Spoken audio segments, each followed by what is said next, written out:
Bon matin les gars, dans le fond, je vous fais une petite vidéo pour vous montrer comment faire les changements demandés par Stéphane dans Salesforce. Alors, dans un premier temps, vous allez aller cliquer sur Opportunités pour voir l'ensemble de vos opportunités. Dans mon cas, moi, j'en ai pas beaucoup, fait que ça, c'est pas très visuel, mais euh, en cliquant sur Opportunités, vous savez, vous voyez toutes vos opportunités qui sont attitrées.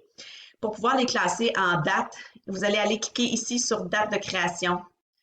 Alors, en cliquant sur date de création, ça va les classer en date de la plus ancienne à la plus récente ou de la plus récente à la plus ancienne et vous allez être en mesure d'identifier lesquelles datent de janvier.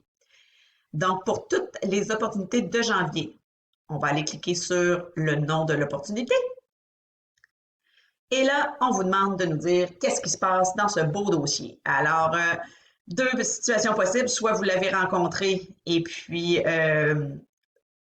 on va se mettre un suivi ultérieur parce que le client n'était pas prêt, il vous a demandé de vous reparler au printemps, soit c'est mort dans l'œuf, puis il faut aussi aller l'indiquer. Alors, on va commencer par une situation où le client a été rencontré et puis vous allez lui faire un suivi, mettons, en début avril.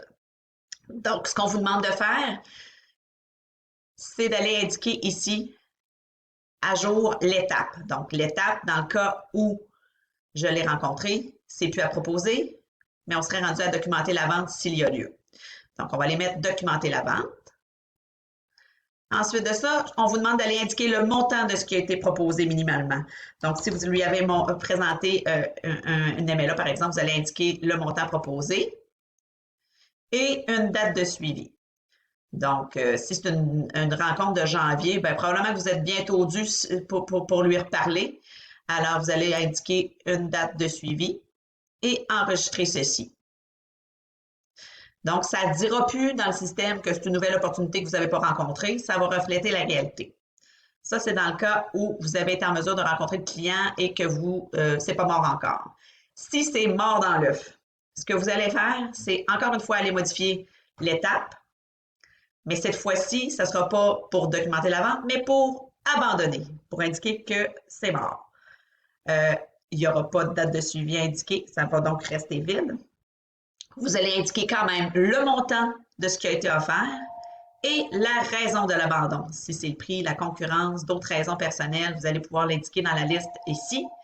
Et vous pouvez même ajouter des détails, par exemple, perte d'emploi pourrait être indiqué et enregistrer de la même façon à ce que dans votre liste d'opportunités, ça soit plus une opportunité active et récente qui n'a pas été rencontrée. J'espère que c'est clair. Si vous avez des questions, écoutez, n'hésitez pas, je suis disponible. Vous pouvez me texter ou m'envoyer un petit courriel. Ça va me faire plaisir de vous aider.